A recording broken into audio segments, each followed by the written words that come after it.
সুপ্রভাত বন্ধুরা, আজ হলো 13 এপ্রিল 30 চৈত্র রবিবার।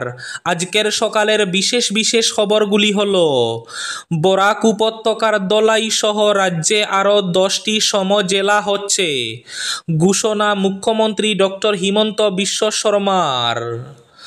মুসলিমদের উপর চাপিয়ে দেওয়া হলেও ওয়াকফ আইন কোনো অবস্থায় মেনে নেওয়া হবে না। ওয়াকফ আইন বাতিল করতে প্রয়োজনে দিল্লির যন্তর মন্তরে গিয়ে প্রতিবাদ জানাবো, বললেন আল্লামা সারিমুল হক লস্কর।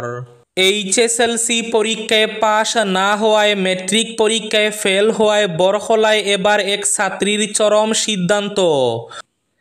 এবার বিজেপির 3 মহিলা প্রার্থী বিনা প্রতিদ্বন্দ্বিতায় জয়ী হাইলাকান্দিতে। 3 এআইইউডিএফের বিধায়কের জেলায় বিনা প্রতিদ্বন্দ্বিতায় 3 আঞ্চলিক পঞ্চায়েত বিজেপির। হাইলাকান্দিতে পঞ্চায়েত ভোটের প্রতীক চিহ্ন বন্টন আগামী 17 এপ্রিল। এক মর্মান্তিক ঘটনা, কাপড় ধুতে এবং স্নান করতে গিয়ে একসঙ্গে নদীর জলে ডুবে মারা গেলেন মা সহ 2 মেয়ে। ওয়াকফ প্রতিবাদে আগুনে ধ্বংস রেলের সম্পত্তি। এনআইএ তদন্ত চেয়ে মন্ত্রীকে চিঠি বিজেপি বিধায়ক শুভেন্দুর। হনুমান জয়ন্তী উপলক্ষে শিলচরে নানা অনুষ্ঠান, বরাকে উৎসবমুখর পরিবেশের সৃষ্টি। এবার 350টিরও বেশি বিমান স্থগিত হল দিল্লিতে। ভিড়ে ঠাসা দিল্লির বিমানবন্দর, চরম ভোগান্তি যাত্রীদের। জলের পাইপলাইন চেক করতে গিয়ে হাইলাকান্দি লালায় ছাদ থেকে পড়ে অবসরপ্রাপ্ত শিক্ষকের মৃত্যু। প্রার্থী দিতে পারেনি কংগ্রেস। কাছাড়ে যুদ্ধের আগেই জয়ী হলেন বিজেপির 23 আঞ্চলিক পঞ্চায়েত প্রার্থী। সাব্রুম টু জিরিবাম ভৈরবী রুটে শীঘ্রই ইলেকট্রিক ট্রেন। বরাক উপত্যকা সহ ত্রিপুরা লামডিংয়ের বিভিন্ন যাত্রীদের জন্য সুখবর। জুনে শিলচর ও আগরতলা থেকে ছুটবে কাঞ্চনজঙ্ঘা এক্সপ্রেস। এবং থাকবে আজকের বরাক উপত্যকার 3 জেলার আবহাওয়ার খবর। তাহলে বিস্তারিত খবরে যাওয়ার আগে অবশ্যই ভিডিওটিতে একটি লাইক করে চ্যানেলটি সাবস্ক্রাইব করে পাশের বেল আইকনটি বাজিয়ে রাখবেন এবং ফেসবুক পেজটি ফলো করে ভিডিওটি অবশ্যই শেয়ার করবেন, যাতে সঠিক তথ্যগুলো সবার কাছে পৌঁছাতে পারে। এবার শুনুন আজকের খবরগুলির বিস্তারিত। প্রথম খবর, ক্যাবিনেট বৈঠকে মুখ্যমন্ত্রী হিমন্ত বিশ্ব শর্মার কয়েকটি ঘোষণা। বরাক উপত্যকার দলাই সহ রাজ্যে আরও 10টি সম জেলা হচ্ছে। দিশপুরের লোকসেবা ভবনে অনুষ্ঠিত হয় ক্যাবিনেট বৈঠক। অসমে নতুন করে গঠন হবে 10টি সম জেলা, এ সিদ্ধান্ত নেওয়া হয়। বৈঠক শেষে সাংবাদিক সম্মেলন করে মুখ্যমন্ত্রী সিদ্ধান্তের কথা জানিয়েছেন। তিনি বলেন, এর মধ্যে সম জেলা হবে ছয়গাঁও কেন্দ্রে, দ্বিতীয়টি হবে পলাশবাড়ি কেন্দ্রে, তৃতীয়টি হবে শোনিতপুর জেলার বরচলা কেন্দ্রে, শোনিতপুরের রঙ্গাপাড়ায় হবে চতুর্থ সম জেলা, তিনসুকিয়া জেলার মাকুম, ডিগবই জোরহাট জেলার টিয়ক এবং মরিয়নি, কাছাড় জেলার দলাই এবং গোয়ালপাড়া দুধনৈত হবে নতুন সম জেলা। এদিকে রাজ্যে নির্মাণ কাজ চলতে থাকা ডিফু, ধুবড়ী, তিনসুকিয়া, গোলাঘাট, শিবসাগর, নোয়াগাঁও, নলবাড়ি এবং গোয়ালপাড়া 8টি ক্যান্সার প্রতিষ্ঠানের জন্য 250 কোটি টাকার অনুমোদন দিয়েছে ক্যাবিনেট। ইতিমধ্যে রাজ্য সরকার ব্যয় করেছে 2500 কোটি টাকা। অসম ক্যাবিনেটে রাজ্য সরকারের দ্বারা নির্মিত 4টি দুধ উৎপাদন কেন্দ্রে পশুপালন বিভাগের দ্বারা নির্মিত হয়েছে। বোকাখাট, ডিব্রুগড়, যোরহাট এবং বজালির দুধ উৎপাদন কেন্দ্রগুলো পরিচালনার জন্য অসম সরকার এবং ভারত সরকারের যৌথ সংস্থা নর্থ ইস্ট ডেয়ারি এবং ফুডস লিমিটেডকে অর্পণ করা হয়। ঘোষণা মুখ্যমন্ত্রী হিমন্ত বিশ্ব শর্মার।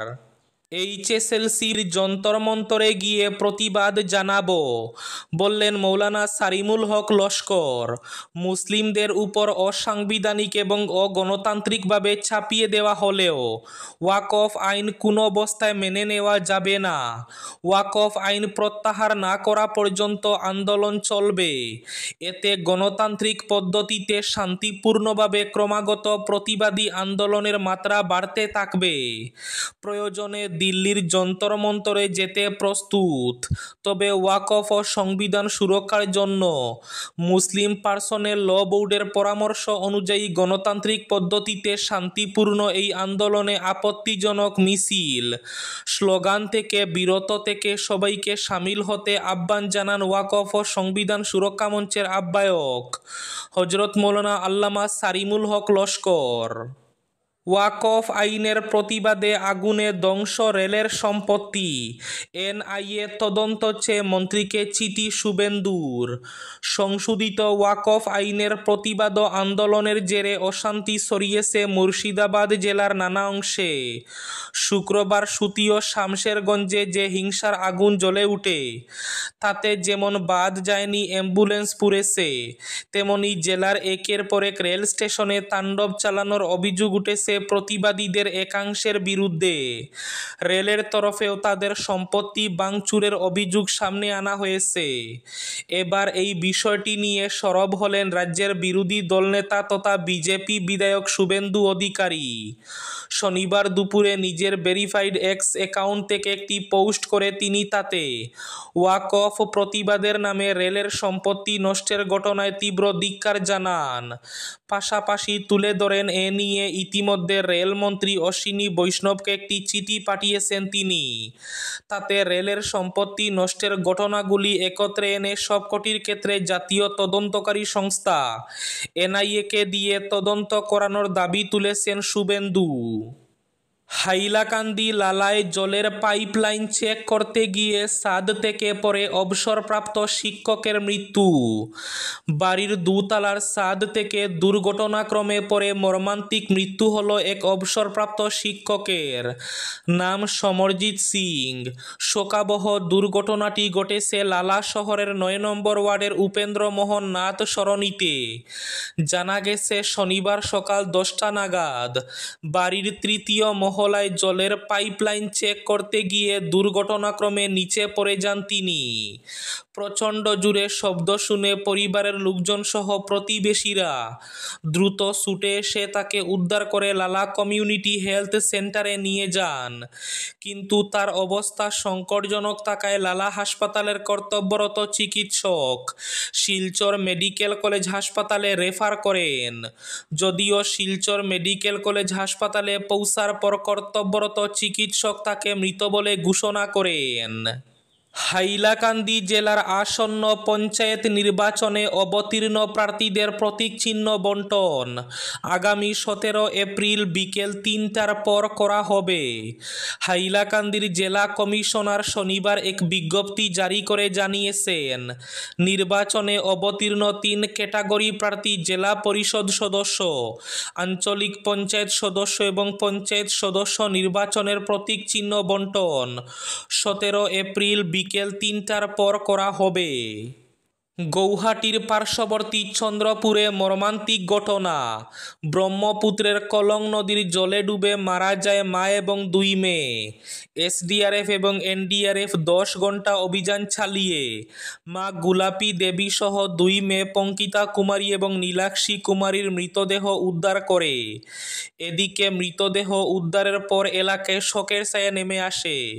চন্দ্রপুর পুলিশ আজ রবিবার মৃতদেহ ময়নাতদন্তের পর পরিবারের হাতে তুলে দেবে বলে জানা গেছে। এসডিআরএফ বাহিনীর সূত্রে প্রকাশ, শনিবার সকালে চন্দ্রপুর তাপ বিদ্যুৎ প্রকল্পের আবাস গৃহে থাকা গোলাপী দেবী তার 2 মেয়ে পঙ্কিতা কুমারী ও নীলাক্ষী কুমারীর সঙ্গে নিয়ে কলং নদীতে কাপড় ধুতে এবং স্নান করতে গিয়েছিলেন। সে সময় তারা জলে ডুবে যান। হনুমান জয়ন্তী মহোৎসবকে ঘিরে প্রতি বছরের মতো এবারও গ্রাম বরাকে উৎসবমুখর পরিবেশের সৃষ্টি হয়েছে। শনিবার তারাপুর হনুমান ধাম কমিটির উদ্যোগে বিভিন্ন ধর্মীয় অনুষ্ঠানের আয়োজন করা হয়। এদিন সকাল থেকেই মন্দির প্রাঙ্গণে ভজন কীর্তন, হোমযজ্ঞ, মঙ্গল আরতি, পূজার্চনা সহ মহাপ্রসাদ বিতরণ হয়। হনুমান জয়ন্তী উপলক্ষে তারাপুর হনুমান ধামে দূর দূরান্ত থেকে আসা ভক্তদের উপচে পড়া ভিড় পরিলক্ষিত হয়। ধামের পূজার্চনা শেষে অসংখ্য ভক্তের উপস্থিতিতে এক বিশাল শোভাযাত্রার আয়োজন করা হয়। সাব্রুম টু জিরিবামে ভৈরবী রুটে শীঘ্রই ইলেকট্রিক ট্রেন। জুনে শিলচর এবং আগরতলা থেকে ছুটবে কাঞ্চনজঙ্ঘা এক্সপ্রেস। বরাক, ত্রিপুরা এবং ডিমা হাসাও, লামডিং সহ বিভিন্ন অঞ্চলের ট্রেন যাত্রীদের জন্য সুখবর। আগামী জুন মাস থেকে লাল রঙের যা চকচকে অত্যাধুনিক Linke Hofmann Busch LHB coach নিয়ে বদরপুর লামডিং পাহাড় লাইন দিয়ে ছুটবে কাঞ্চনজঙ্ঘা এক্সপ্রেস ট্রেন। বর্তমানে মান্দাতার আমলের ইন্টিগ্রেল কোচ ফ্যাক্টরির কোচ নিয়ে চলছে কাঞ্চনজঙ্ঘা এক্সপ্রেস। সপ্তাহে 3 দিন সোমবার, বুধবার ও শুক্রবার শিলচর থেকে শিয়ালদহর উদ্দেশ্যে যায় কাঞ্চনজঙ্ঘা এক্সপ্রেস। তেমনি সপ্তাহে 4 দিন মঙ্গলবার, বৃহস্পতিবার, শনিবার এবং রবিবার সাব্রুম থেকে শিয়ালদহ যায় কাঞ্চনজঙ্ঘা। এবার জুন মাসে ICF এর বদলে লিঙ্ক হফম্যান বুশ এই কোচ নিয়ে চালানো হবে কাঞ্চনজঙ্ঘা এক্সপ্রেস। 350টিরও বেশি বিমান স্থগিত, ভিড়ে ঠাসা দিল্লির বিমানবন্দর। চরম ভোগান্তি যাত্রীদের। দিল্লিতে তীব্র ভিড়ের কারণে শনিবার দিল্লি বিমানবন্দরে 350টিরও বেশি ফ্লাইট স্থগিত। এদিকে গতকাল দিল্লির ইন্দিরা গান্ধী আন্তর্জাতিক বিমানবন্দরে প্রতিকূল আবহাওয়ার কারণে বিমান চলাচলে ব্যাপক বিঘ্ন ঘটে। ফলে শত শত যাত্রী আটকে পড়েন এবং তীব্র ক্ষোভ প্রকাশ করেন। মূলত প্রবল ধূলিঝড় এবং তীব্র বাতাসের কারণে এই ঘটনা ঘটে। আজকের বরাক উপত্যকার 3 জেলার আবহাওয়ার খবর। আজ বরাক উপত্যকার 3 জেলার আকাশ একটু মেঘলা থাকার পূর্বাভাস। শিলচর, কাছাড়ে আজ সর্বোচ্চ তাপমাত্রা থাকবে 33 ডিগ্রি সেলসিয়াস এবং সর্বনিম্ন তাপমাত্রা থাকবে 19 ডিগ্রি সেলসিয়াস। শ্রীভূমি জেলায় আজ সর্বোচ্চ তাপমাত্রা থাকবে 32 ডিগ্রি সেলসিয়াস এবং সর্বনিম্ন তাপমাত্রা থাকবে 18 ডিগ্রি সেলসিয়াস। হাইলাকান্দি জেলায় আজ সর্বোচ্চ তাপমাত্রা থাকবে 33 ডিগ্রি সেলসিয়াস এবং সর্বনিম্ন তাপমাত্রা থাকবে 19 ডিগ্রি সেলসিয়াস। এবার শেষ খবরটি। বিজেপির 3 মহিলা প্রার্থী বিনা প্রতিদ্বন্দ্বিতায় জয়ী হাইলাকান্দিতে। AIUDF এর 3 বিধায়কের জেলা হাইলাকান্দিতে বিনা প্রতিদ্বন্দ্বিতায় 3 আঞ্চলিক পঞ্চায়েত বিজেপির। 3 AIUDF এর বিধায়ক থাকা হাইলাকান্দি জেলায় 3 AP সদস্যের জয় দিয়ে নির্বাচনে লড়াই শুরু করল বিজেপি। এতে হাইলাকান্দিতে পঞ্চায়েত নির্বাচনের আগেই খুশির হাওয়া বিজেপি শিবিরে।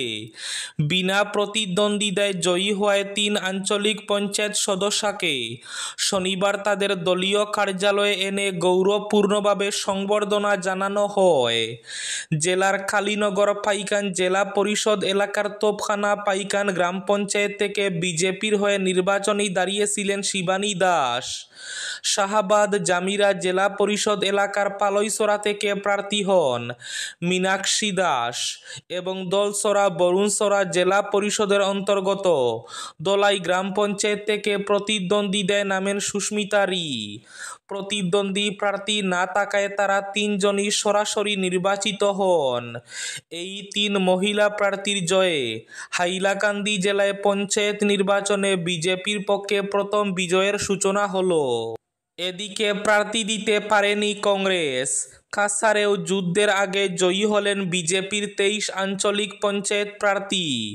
সবে মনোনয়ন পর্ব শেষ হয়েছে। নির্বাচনের মূল লড়াইয়ের এখনো অনেকটা সময় বাকি, কিন্তু মনোনয়ন শেষ হতে না হতে জয়ের হাসি হেসে আনন্দে মাতোয়ারা হলো বিজেপি। পঞ্চায়েত নির্বাচনে ইতিমধ্যে 23টি আঞ্চলিক পঞ্চায়েত সদস্য আসনে বিজেপি বিনা প্রতিদ্বন্দ্বিতায় জয়ী হয়েছে। ওই আসনগুলিতে কংগ্রেস সহ কোনো দলই প্রার্থী দেয়নি। শনিবার প্রথম পর্যায়ের মনোনয়নপত্র স্ক্রুটিনির পর এই তথ্য পাওয়া গেছে। এই ছিল আজকের সকালের বিশেষ খবরগুলি। ভিডিওটি অবশ্যই লাইক করে শেয়ার করে দেবেন।